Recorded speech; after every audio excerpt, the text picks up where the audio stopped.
Hamas के खिलाफ युद्ध के 9 महीने बीत जाने के बाद भी इजरायल के हाथ अभी भी खाली हैं। बावजूद इसके इजरायली बलों का गाजा में हिंसक ऑपरेशन जारी है। हमास लड़ाके एक बार फिर एक्टिव मोड में दिख रहे हैं। खंडर बन चुके गाजा में लड़ाकों का फिर से हमलावर होना इजरायल के लिए चुनौती बनता जा रहा है। हमास कमांडरों को ढेर करने का जश्न मनाने वाले इजरायली बलों को अब हमास लड़ाके सीधी और कड़ी टक्कर दे रहे हैं। इजरायल को अब हर घड़ी मिल रही चुनौती के बाद भी नेतन्याहू ने इजरायल की सारी ताकत गाजा में झोंक दी है। इजरायल ने गाजा में इस कदर तबाही मचाई है कि उसे वापस से उबरने में करीब 3 दशकों तक का समय लग सकता है।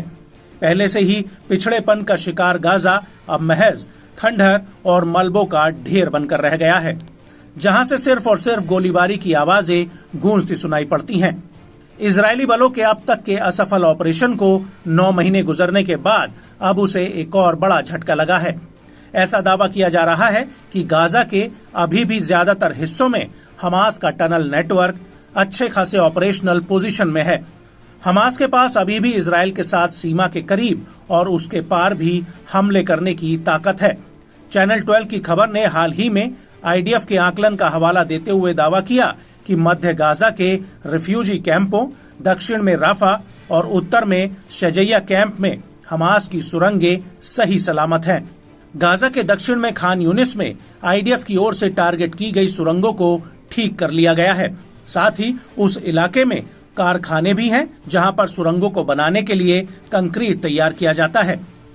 भले ही आईडीएफ ने हाल के हफ्तों में राफा में हमास से निपटने पर अपना फोकस बढ़ाया हो, लेकिन इस बात से भी गुरेज नहीं किया जा सकता कि इलाके में ऑपरेशनल टनल्स हमास लड़ाकों को इजरायली बॉर्डर के करीब पहुंचने में मदद करती हैं।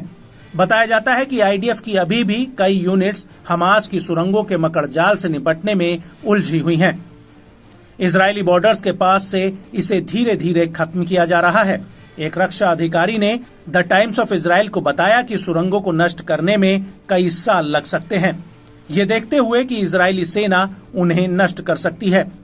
उससे पहले अंडरग्राउंड रूट्स की मैपिंग की जानी चाहिए। साथ ही बूबी ट्रैप और बंधकों की जांच को भी नजरअंदाज नहीं करना चाहिए। बताया तो ये भी जाता है कि हमास की सुरंगों के अंदर कई भूमिगत चौकियां भी हैं।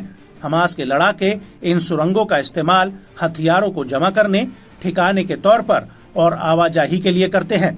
इजरायली सेना का कहना है कि इन सुरंगों को बनाने में लाखों डॉलर खर्च किए गए हैं। साथ ही इस काम को पूरा होने में कई सालों का समय लगने की बात भी कही गई है।